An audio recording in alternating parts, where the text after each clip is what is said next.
مخلوقوں کو افضل بنایا ہے۔ پچھلے جمعہ دی شباب سنائی سی کہ سرکار نے بخاری شریف دی سے بعد سرکار آپ سے آرام سنائی کہ سب تو افضل ترین جہی مخلوق سی اللہ رب العالمین نے مینوں اس مخلوق وچ رکھیا، او دے وچ پیدا کیتا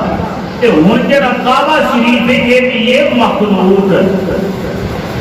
اس نسبت نال حضور کعبے تو افضل نے،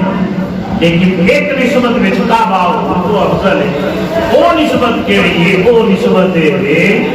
کہ جدی طرف سجدہ کیتا جاتا ہے، مسجود ملا ہے ساجد تو، ساجد کے دے سجدہ کرنے والے مسجود ہی ہے جدی طرف سجدہ کیتا جاتا ہے تے ہن کعبے کی طرف منہ کر کے سجدہ کیتا جاتا ہے۔ اس وجہ تو حضور نے ساجد اس نسبت نال کعبہ حضور تو افضل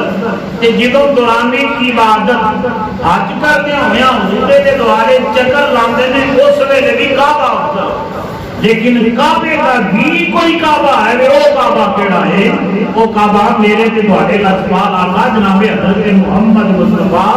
صلی اللہ علیہ وسلم دی ذات والا صفات ہے۔ اس نسبت نال کہ کعبہ مخلوق ہے کہ حضور ساریاں مخلوقاں تو افضل ہے۔ انہیں تے ایک حدیث بات بھی لینے ہیں، سید عالم صلی اللہ علیہ وسلم نے حضرت بلال کی فرمایا، بلال فرمایا بلال کعبے کی چھت تے کھڑا ہو جاؤ، کھڑا ہو کے تے اذان پر حضرت بلال حبشی کعبے کی چھت تے کھڑے ہوتے تے سوال کرتے نے، عرض کرتے نے ماں داد البصر ہے تے واللیل کے زلفاں والے آ فتوحا دے چہرے والے آ اگے تے جدوں اذان پڑھنا سا کعبے کی طرف رخ کرنا سا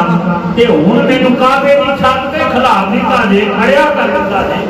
ہن میں اپنا چہرہ عقیدہ کر کے اذان پڑھنی تے سرکار نے فرمایا میں تیرے سامنے ہاں، ادھر نوں کر کے نماز اذان پڑھنی شروع کر دے، پتہ چلیا کہ کعبے کا بھی کعبہ کوئی دوسرا ہے۔ اس لیے میرے امام نے فرمایا ہے نا حاجیو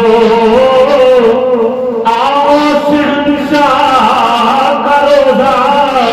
دیکھو، حاجیو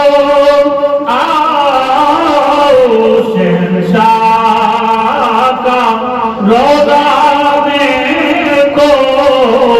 کعبہ کو دیکھ چکے اب کعبے کا بھی